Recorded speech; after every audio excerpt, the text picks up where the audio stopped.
एक राज्य में एक राजा और एक रानी रहते थे, जिनकी 4 संतानें थी, 2 लड़के और 2 लड़की। एक लड़की का नाम पूर्णिमा तथा दूसरी लड़की का नाम अमावस्या था। पूर्णिमा घर के कामों में निपुण थी और घर का पूरा काम करती थी और भगवान की पूजा अर्चना भी किया करती थी। इसके अतिरिक्त वह गौ माता की सेवा भी किया करती थी।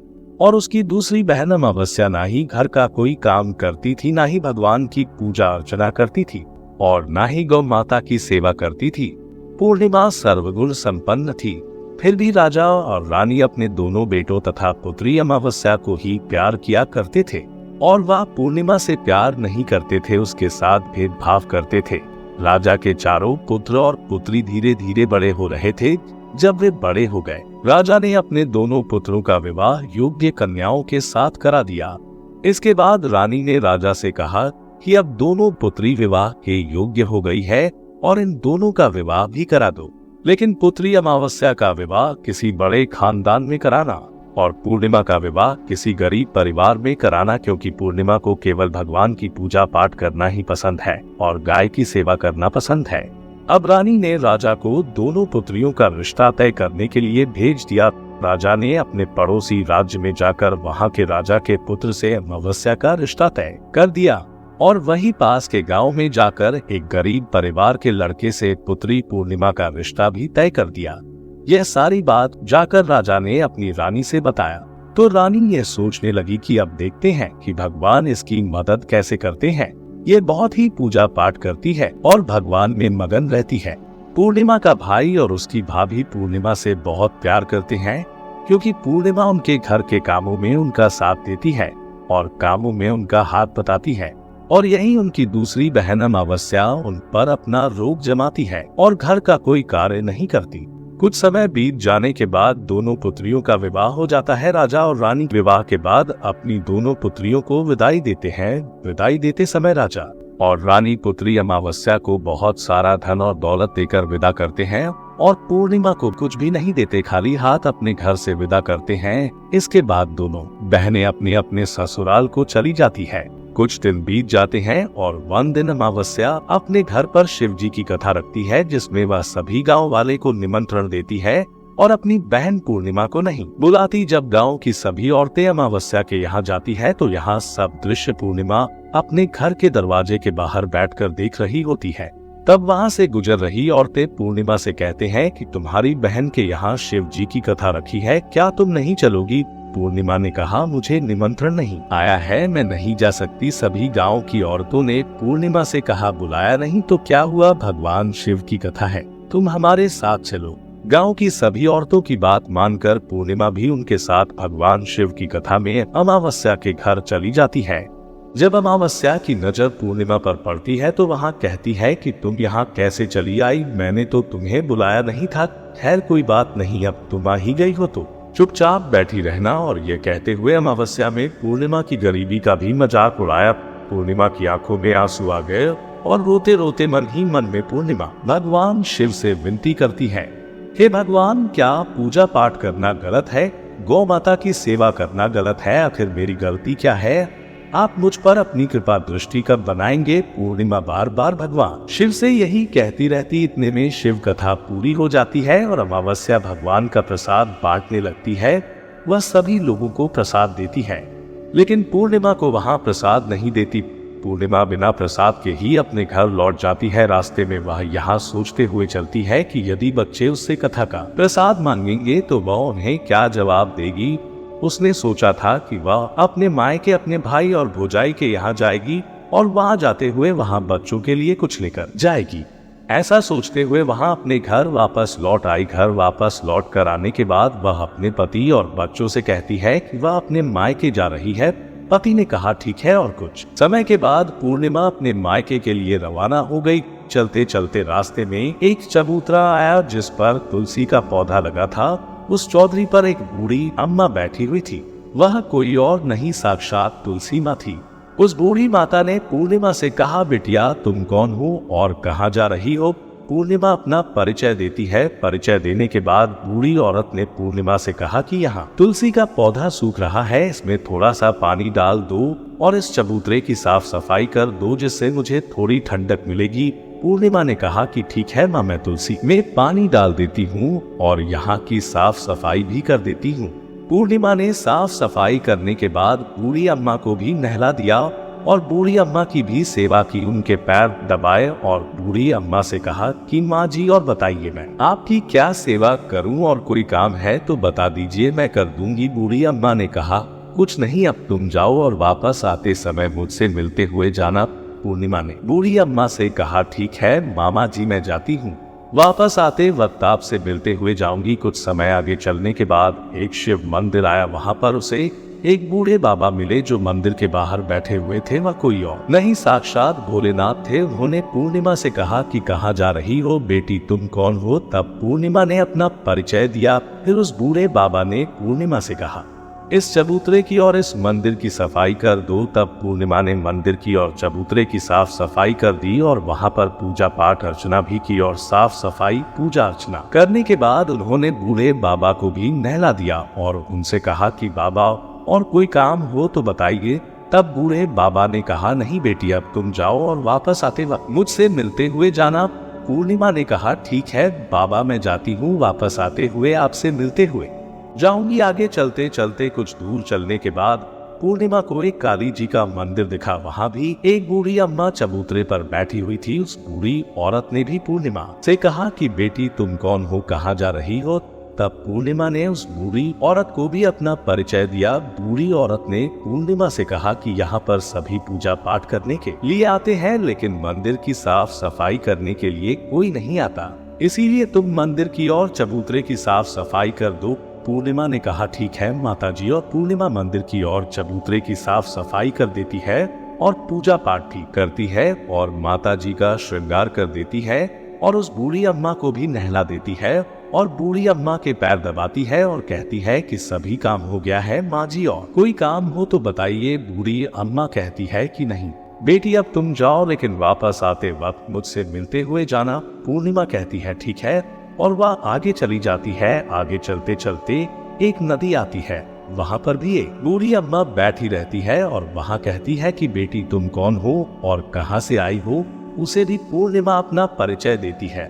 बूढ़ी औरत पूर्णिमा से कहती है कि नदी पर स्नान करने तो यहाँ पर सब आते हैं, लेकिन यहाँ की साफ सफाई कोई नहीं करता, इसलिए तुम इस किनारे पर साफ सफाई कर दो। पूर्णिमा कहती है ठीक है बाजी, और वहाँ की साफ सफाई कर देती है और उस बूढ़ी अम्मा के पैर दबा दी है और कहती है माँ जी और कोई काम हो तो बताइए। बूढ़ी औरत कहती है कि कुछ नहीं बेटी, तुम जाओ, लेकिन वापस आते वक्त मुझसे मिलते हुए जाना। और वहाँ नाव में बैठकर नदी के दूसरे किनारे पहुँच जाती है और वहाँ अपने मायके के घर पहुँच जाती है। वहाँ पर पूर्णिमा के भाई और भाभी उसे देखकर बहुत खुश हो जाते हैं और वे पूर्णिमा की बहुत खातिरदारी करते हैं और उससे बहुत सारी बातें करते हैं और कहते हैं कि बच्चों को भी साथ में लेकर आती तो बहुत अच्छा होता। अब कुछ समय के बाद पूर्णिमा ने वापस अपने ससुराल जाने को कहा तो उसकी भाभी ने उसके लिए एक साड़ी दी और खेलों में बच्चों के लिए कपड़े और खाने पीने की कुछ चीजें रख दी और कहा कि तुम बहुत दिनों के बाद आती हो। और पूर्णिमा की भाभी ने यह थैला पूर्णिमा के हाथ में दे दिया और कहा कि जाओ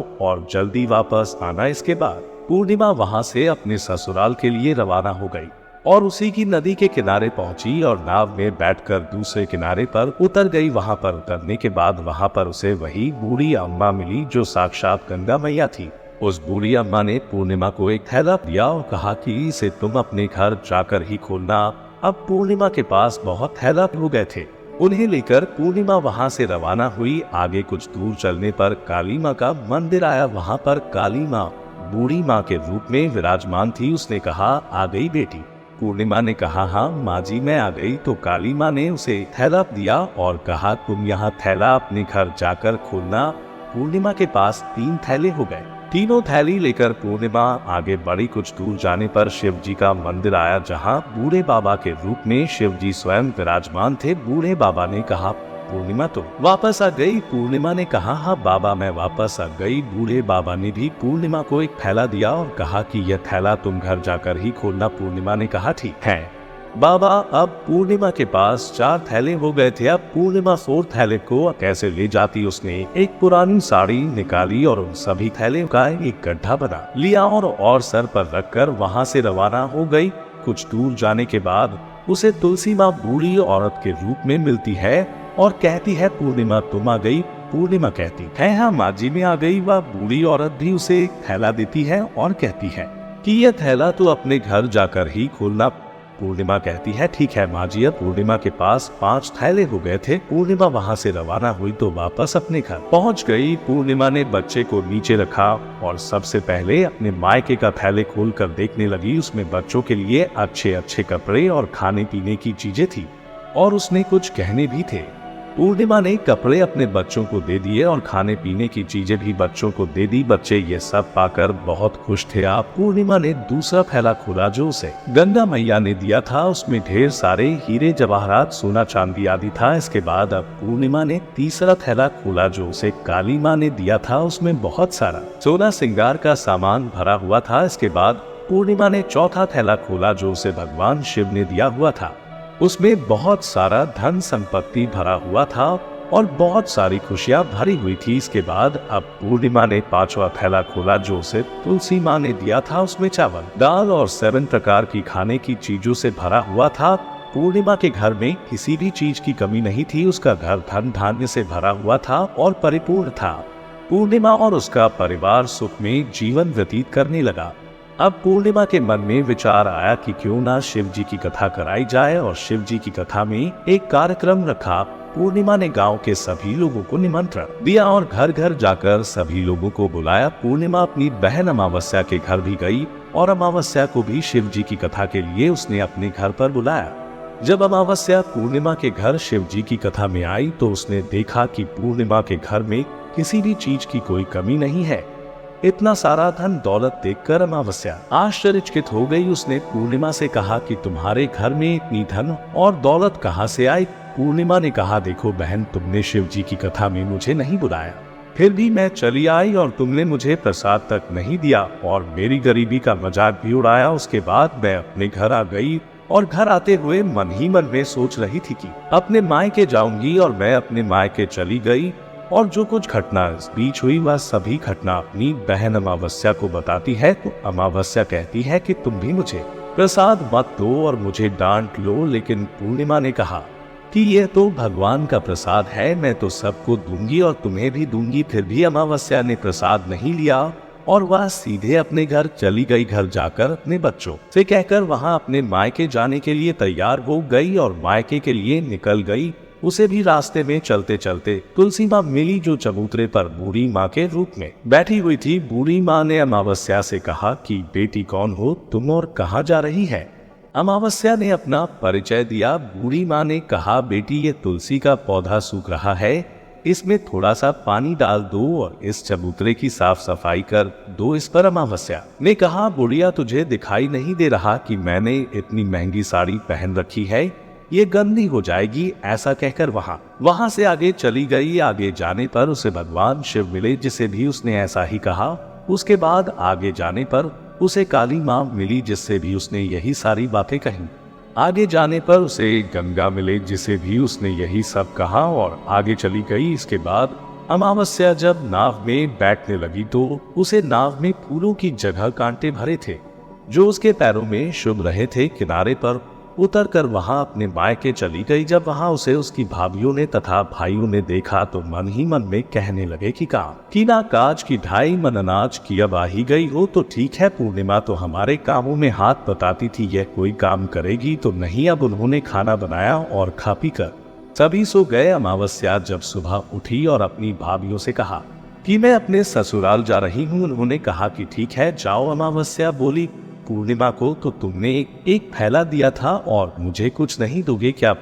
भाई और भाभी ने कहा कि तुम घर जाओ, थैले तुम्हारे घर पहुंच जाएगा। फिर अमावस्या वहां से निकल गई और नदी के किनारे पर पहुंची। वहां गंगा मैया बूढ़ी औरत का रूप धारण करके बैठी हुई थी। बूढ़ी माँ ने कहा, आ गई बेटी? तो उसने कहा, हाँ मैं आ गई। अमावस्या ने कहा, तुमने पूर्णिमा को एक थैला दिया था और मुझे नहीं दोगी क्या? बूढ़ी अम्मा ने कहा, तुम घर जाओ, थैले तुम्हारे घर पहुंच जाएगा। इसके बाद आगे जाने पर उसे काली मैया मिली जिसने भी अमावस्या को यही कहा। इसके बाद आगे जाने पर उसे शिव भगवान मिले जिन्होंने भी अमावस्या से यही कहा।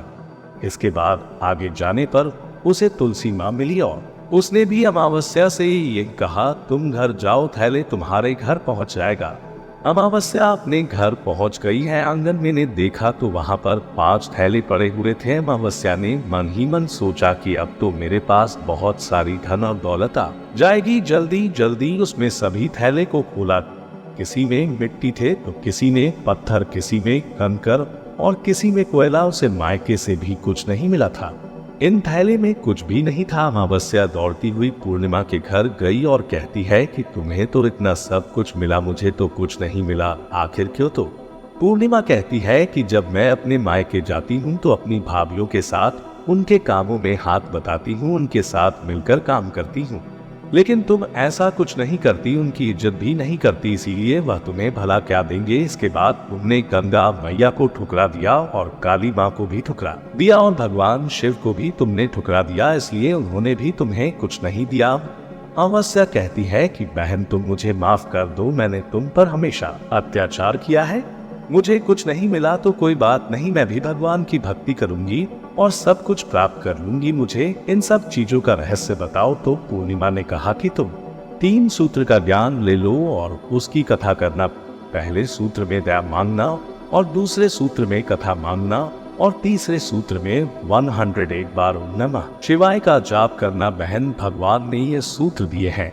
इनको अपने हृदय में बसा लेना। मैंने भी यह 3 सूत्र अपने जीवन में अपनाए थे और सच्चे मन से भगवान की भक्ति पूजा पाठ की थी। भगवान ने मुझे ये सब कुछ दिया और तुम्हारे पास जो कुछ था वह भी सब खत्म हो गया। इसके बाद अमावस्या अपने घर गई और भगवान की पूजा पाठ करने लगी। भगवान शिव से उसने माफी मांगी और गौ माता की सेवा भी की और दूसरों की मदद भी करने लगी।